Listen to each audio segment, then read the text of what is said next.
¿Qué hacer para que todo problema, derrota o fracaso se convierta en un éxito? En el nombre del Padre, del Hijo y del Espíritu Santo. Amén. Palabra de vida. Del Santo Evangelio según San Marcos, capítulo 4, versículos del 35 al 41. Un día, al atardecer, Jesús dijo a sus discípulos: «Vamos a la otra orilla del lago». Entonces los discípulos despidieron a la gente y condujeron a Jesús en la misma barca en que estaba. Iban además unas barcas. De pronto se desató un fuerte viento y las olas se estrellaban contra la barca y la iban llenando de agua. Jesús dormía en la popa, reclinado sobre un cojín. Lo despertaron y le dijeron: «Maestro, ¿no te importa que nos hundamos?». Él se despertó, reprendió al viento y dijo al mar: «Cállate, enmudece». Entonces el viento cesó y sobrevino una gran calma. Jesús les dijo: «¿Por qué tenían tanto miedo? ¿Aún no tienen fe?». Todos se quedaron espantados y se decían unos a otros: «¿Quién es este a quien hasta el viento y el mar obedecen?». Palabra del Señor. Gloria a ti, Señor Jesús. Queridos hermanos, qué delicia leer el Evangelio en la propia casa, viendo el texto, imaginándonos lo que está ocurriendo y pidiéndole al Señor que derrame su Espíritu para que podamos entender mejor aquello que leemos. Esto es lo que hacemos en estas reflexiones, que si nos damos cuenta, pues son precisamente una lectura continuada del Evangelio. Ayer estábamos leyendo el capítulo 4, del 26 al 34, y ahora estamos hablando el capítulo 4 del 35 al 41, versículos 35 al 41. Y entonces, ayer nos podíamos imaginar cómo estaba el Señor Jesús predicando. Hablaba del reino, hablaba de la semilla, todos estaban asombrados, mucha paz. Hoy vemos cómo, pero son seguiditos los versículos. Hoy cómo comienza una travesía en el medio del mar de Galilea. Es el Señor Jesús el que toma la iniciativa. Vamos a la otra orilla. Si aquí estamos bien, ¿para qué nos movemos? El Señor dice: vamos a la otra orilla. Y en ese ir en medio del mar de Galilea viene una tormenta.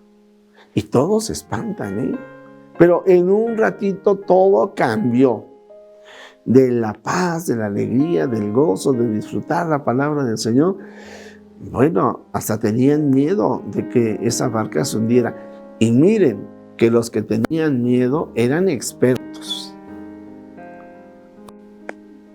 Imagínate, o yo lo sé, yo sé que te ha sucedido a ti, por lo menos a mí me ha sucedido.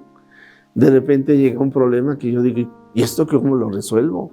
Pero si todo iba muy bien, pero si yo no esperaba que se enfermara, se muriera, perdiera el trabajo, me enfermara yo, en fin. ¿Y ahora yo qué hago? Luego yo les digo, el Señor me ha ido fortaleciendo, pero mi naturaleza es corazón de pollo, débil, ¿verdad? No queriendo enfrentar problemas, como que las cosas sean así ligeritas, pero el Señor me dice: pues no, y me zarandea, como seguramente te ha zarandeado a ti en más de alguna ocasión. Y en esos momentos hay quien experimenta perder la fe. Cuando pasa el evento, entonces la fe se fortalece. Yo les digo que en ese corazón de pollo, pues de repente hasta llegaba a decir: ay, pero ¿por qué me sucede a mí? Ay, pero si todavía no sale de esta. En alguna ocasión yo sí le decía al Señor: Señor, mira, yo no te digo que llueva tupido, pero llueve sobre mojado, una tras otra, los problemas. Como que ya me he dado cuenta que al Señor le encanta cuando me llegan un problema, no me llega uno, me llegan 2, 3 juntos. Entonces uno va aprendiendo a confiar en el Señor. Eso es lo que el Señor Jesús le dijo a sus discípulos, a sus apóstoles. Aún no tienen fe. Porque, ¿qué es lo que hizo el Señor Jesús? Pues le ordena a esos mares, a esa agua agitada, a esos vientos, les va a decir: cállate, enmudece. Yo creo que cuando estamos con el Señor, vamos aprendiendo que los problemas no necesariamente van a desaparecer, pero que en los problemas tampoco estamos solos, que tenemos que hacer lo que nos corresponde.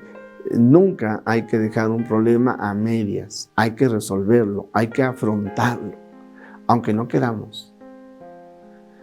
No lo vamos a afrontar con miedo, no vamos a afrontarlo en la violencia con mayor violencia, la mentira con mayor mentira, no, sino con los valores del reino. Y de esa manera, cada uno de nosotros van pasando los años, o tienen que ir pasando los años. Ayer decíamos, el reino de Dios, el Señor Jesús lo compara con unas semillas que luego van a ir creciendo y luego llegarán a dar los frutos. Nosotros tenemos que perseverar con paciencia.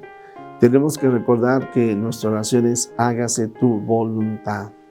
Y de esa manera entonces confiar siempre en el Señor y dar testimonio del Señor. Ojalá quizás tú en los mensajes que nos envías nos pudieras poner, señalar algún momento difícil que has tenido y en donde el Señor te ha dejado una experiencia. Yo hoy te decía, tenía corazón de pollo. Yo creo que lo sigo teniendo, pero hoy tengo un corazón de pollo valiente, a lo mejor, no lo sé. Lo que sí es de que el Señor me ha dado confianza, me ayuda a aprender de lo que ha sucedido, de mis errores, de mis fallas, de los errores, de las fallas de los demás, y a mantenerme firme en la fe. Y yo sí quisiera decirte que todo esto son expresiones de que el reino de Dios está en nuestro corazón. Y vale la pena recordar que el reino de Dios se aproxima a la humanidad en el Verbo encarnado, en la encarnación de nuestro Señor Jesucristo. Que el reino de Dios se anuncia en todo el Evangelio, que el reino de Dios llega con la muerte y resurrección de Jesucristo, porque la muerte es vencida, porque el pecado es una posibilidad de que lo superemos con la gracia de Dios. El reino de Dios adviene, llega en la última cena, y por la Eucaristía está entre nosotros. El que come mi cuerpo y bebe mi sangre vive en mí y yo vivo en él. El reino de Dios en plenitud está en Cristo. Yo comulgo del cuerpo y de la sangre de Cristo. Cristo está en mí, su reino está en mí. Y esto se tiene que notar en mis palabras, en mis acciones. Ciertamente sabemos que el reino de Dios llegará en la segunda venida de nuestro Señor Jesucristo, pero para cada uno de nosotros el reino de Dios llega también el día que morimos, Muerte, ¿dónde está tu aguijón? Pero ciertamente tenemos que ser muy conscientes de lo siguiente. El reino de Dios significa la persona de Cristo. Somos de Cristo. Mi amado es para mí y yo soy para mi amado. De esa manera el reino de Dios se manifiesta en nuestras vidas. Saludo y agradezco definitivamente a Everardo Cárdenas, que nos manda algún mensaje, Ángeles Villagómez, a José Romero Santiago, a Virginia Guadalupe Sánchez, a Marcela Gamboa. Pedimos ciertamente por Patricia Flores, como ella así nos lo está pidiendo. Que el reino de Dios esté en tu corazón, en nuestro corazón, que se manifieste en nuestra forma de vivir. Jesús, que todos te conozcan y te amen es la única recompensa que quiero. La bendición de Dios Todopoderoso, Padre, Hijo y Espíritu Santo, descienda sobre ti, sobre tu familia, sobre México y el mundo entero. Amén.